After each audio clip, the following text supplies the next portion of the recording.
The Meridian mining station was considered impregnable, carved into an asteroid of pure tritium ore, protected by energy shields and automated defense systems. It had never been successfully raided in its 50 cycles of operation. Until the Vrax came. No one knew how the parasitic hive mind species had bypassed the defenses. The first warning came when Station Manager Xylta found half her security team already infected, their bodies hosting Vrax neural parasites. Within hours, the station was overrun. Now, 3 days later, the remaining uninfected crew huddled in the sealed emergency bunker, listening to the scratching of Vrax-controlled bodies trying to break through. Their distress signals had gone unanswered. The Galactic Alliance deemed the situation too dangerous for intervention. The corporate defense fleet calculated the risk-reward ratio and declared the station acceptable losses. There, through the third barrier, Engineering Chief Relexi announced, his crystalline form vibrating with fear.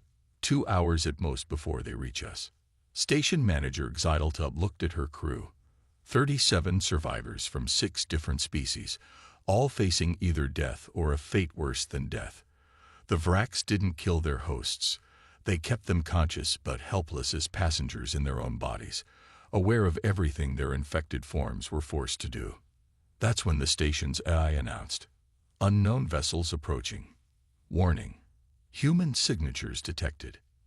The crew's fear shifted to a different kind.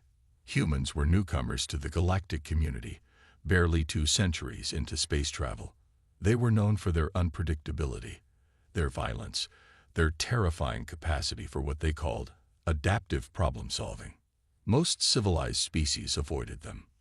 "They're hailing us," the AI reported. The voice that came through was calm, professional, and somehow more terrifying for it. "This is Captain Sarah Chen of the Earth Special Containment Unit. We received your distress call. What's your situation?" Xylta explained rapidly. When she finished, there was a moment of silence. Parasitic neural invasion with consciousness retention. Chen's voice had changed, carrying an edge that made even the distant scratching of the Vrax seem less frightening. "That's not acceptable." What followed demonstrated exactly why humans terrify the galaxy's more civilized species. The Earth ships didn't attempt to dock. Instead, they breached the hull in multiple locations, their crews emerging in what they called hard suits, mechanical armor that made them look like walking weapons. They moved with the coordinated precision of pack hunters, communicating in short bursts of encrypted data. "They're insane," whispered Relexi, watching through the security feeds. "They're deliberately exposing themselves to potential infection." But the humans had come prepared. Their suits were equipped with neural scramblers that disrupted the Vrax's ability to transfer between hosts. More terrifying still, they seemed to know exactly how to fight infected bodies without killing them. "Remember, these are victims, not targets." Chen's voice came through the feed. "Non-lethal takedowns only. We're here to save everyone, even the infected ones." The humans moved through the station like a nightmare made manifest. They used sound weapons that disrupted Vrax neural patterns. They deployed containment foam that immobilized infected crew members without harming them.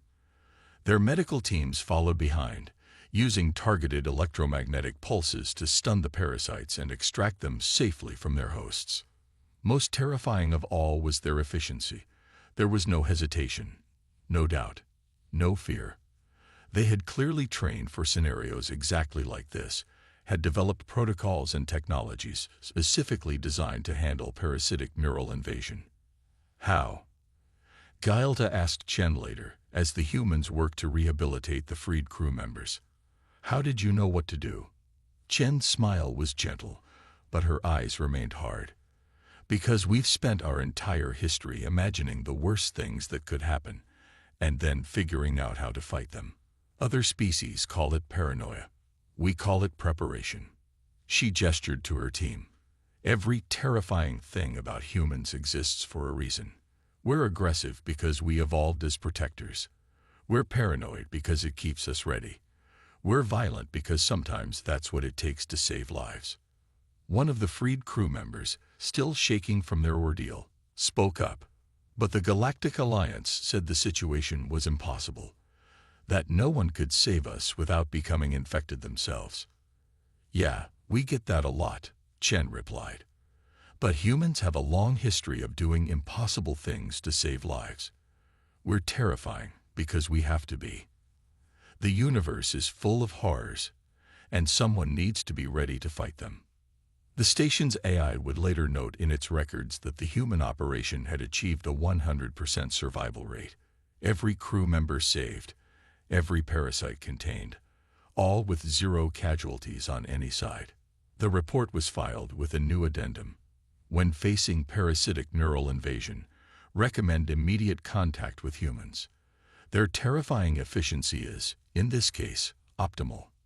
And across the galaxy, a new understanding began to spread. Sometimes, when confronted with the universe's horrors, you didn't need civilized restraint or careful diplomacy. Sometimes you needed humans, because they had chosen to become something that even the horrors would fear, all in the name of protecting others.